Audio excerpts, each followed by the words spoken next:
Marie Becker, la veuve Becker. L'affaire criminelle ici traitée fut vaguement portée à la connaissance du public belge dans les pages intérieures d'un journal liégeois daté du 13 octobre 1936. Il y a quelques jours, une lettre anonyme parvint au parquet de Liège disant que deux femmes, Florine Van Coelaert, veuve Lange, et Marie Luxem, veuve Weiss, étaient décédées dans des conditions suspectes. La lettre disait que ces deux personnes avaient été soignées par la femme qui avait été interrogée lors de la mort de Madame Évrard. Le parquet ordonna l'autopsie de ces deux cadavres. La femme soupçonnée, la veuve Dekers, demeurant en rue Doncel, a été arrêtée et écrouée à la prison Saint-Léonard. En réalité, le nom de la suspecte était Becker, née Marie Petitjean.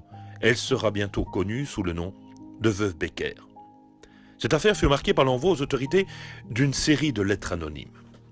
Le 11 novembre 1935, mourut à Liège Marie-Louise Évrard, veuve Krull. Relativement riche, cette personne âgée avait légué ses biens à un homme de 20 ans, son cadet. Une lettre anonyme fut envoyée aux autorités accusant Marie Becker d'avoir empoisonné Madame Évrard. De son côté, la famille de la victime porta plainte et contesta le testament, assurant que le jeune homme, complice de Marie Becker, avait détourné l'héritage dans leur intérêt respectif. L'autopsie de la veuve Krull conclut un décès par défaillance cardiaque. Interrogée par la justice, Marie Becker affirma être garde-malade.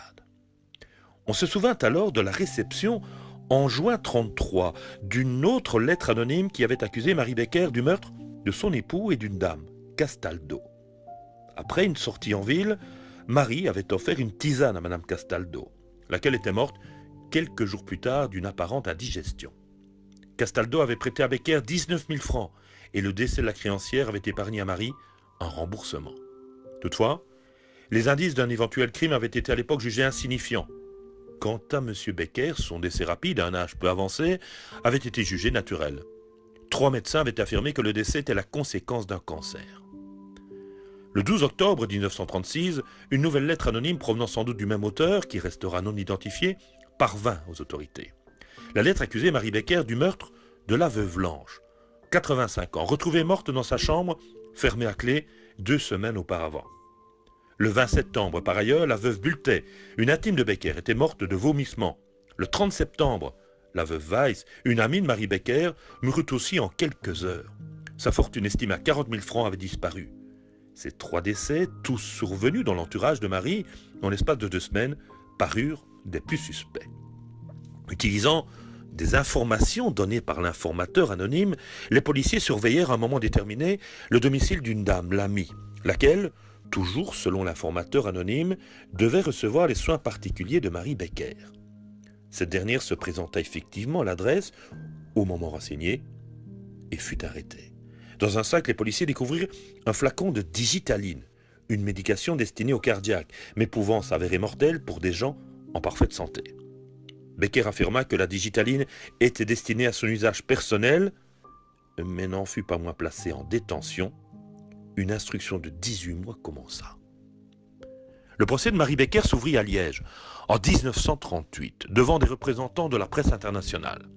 Les journaux belges couvrirent journellement ce procès qui au final allait durer 1 mois. L'accusation reprochait à Becker 11 assassinats, depuis celui de Marie d'Opagne, veuve Castaldo, le 21 mars 1933, jusqu'à celui de la veuve Weiss, passée de vie à trépas le 2 octobre 1936. Outre ses chefs d'accusation principaux, Marie Becker devait aussi répondre de 5 tentatives d'empoisonnement, de 4 vols qualifiés et d'un faux en écriture. On apprit que la veuve Becker était née en 1879 dans le petit village de Warnon, qu'elle avait quitté à l'âge de 16 ans pour venir travailler à Liège. Elle avait épousé le dénommé Becker, qui était mort prématurément, puis avait tenu divers commerces, avant de connaître des déboires financiers et amoureux. Elle avait été plus ou moins liée avec un certain Beyer, seule victime masculine qui lui était reprochée. Il fut dit à l'audience que Marie avait de l'entre-gens, ce qui l'aida assurément à gagner la confiance de potentielles futures victimes. En cette période de crise économique des années 30, Becker avait cherché des personnes chez qui aller coudre, mais étrangement, elle avait choisi des personnes vivant seules et relativement aisées. De fait, les connaissances de Marie Becker étaient mortes à la suite de symptômes similaires. Vertige, vomissement. Disparurent ainsi Julie Bossy, la veuve Perrault, Madame Damout, la veuve Lambert, Madame Bultet, Anna Stewart et Lambert Beyer. Marie nia l'ensemble des faits qui lui étaient reprochés. Vindicative, désagréable, elle fit néanmoins preuve d'une mémoire phénoménale. Ergotant sur les détails, elle parvint à plusieurs reprises à prouver au président qu'elle avait raison.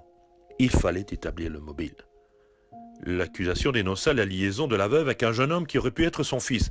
Elle aurait donc tué afin d'avoir assez d'argent pour retenir l'intéressé. Malgré les dénégations de Becker, les preuves s'accumulèrent lentement contre elle. On avait par exemple retrouvé à son domicile le sac dans lequel l'une des victimes, Madame Weiss, gardait ses liquidités. Becker parlait d'un cadeau reçu. La digitaline, une plante vénéneuse qui aurait été utilisée par Becker pour commettre ses forfaits, fut au centre de débat. Une dégustation de thé contenant quelques gouttes du terrible produit fut organisée à l'attention des membres du jury afin qu'ils puissent juger s'il était possible de déceler le produit ou pas. Marie Becker s'était procuré 17 flacons de digitaline sans qu'il fût prouvé qu'elle en avait besoin pour se soigner. Marie Becker impliqua un personnage fantôme, la néerlandaise Domens, qui aurait acheté à Becker la digitaline pour l'introduire en fraude en Hollande, rémunérant la veuve au passage. La police hollandaise ne parvint jamais à retrouver ni à identifier cette personne. Les experts s'affrontèrent continuellement. Parmi les victimes désignées de Becker, une seule, Madame Lange, présentait des traces de digitaline dans les viscères. Autre source d'incertitude, l'absence de contrôle médical lors d'un décès dans la Belgique de l'époque. Il était courant qu'une personne décède au domicile, puis qu'un parent se rende chez un médecin afin d'obtenir des documents justificatifs d'usage, et ce, sans que le cadavre ne soit nécessairement vu par le praticien. La défense de Marie Becker tira parti des querelles d'experts, reprenant pour chaque décès des contradictions. La défense insista aussi sur le fait que la digitaline était diluée. Par conséquent, au lieu de 17 flacons annoncés comme achetés par Marie, il fallait en réalité parler de 4 flacons de produits purs. C'était trop peu, selon la défense, que pour commettre l'hécatombe dont était accusée la veuve. La défense parlait aussi de la honte des lettres anonymes, des témoignages réduits au ragot et au commérage. À quoi l'accusation répondit, Madame Becker n'a soigné personne qui ne fut malade ou décédé. Le vendredi 8 juillet 1938, le jury se retira pour répondre à 38 questions. À 17h50, il répondit « oui » à presque toutes les demandes. La cour se retira pendant 30 minutes pour décider de la peine, puis annonça sa décision, la peine de mort. La Cour de cassation ne trouvera rien à redire au procès. Marie Becker ne fut pas exécutée sous la lame de la guillotine.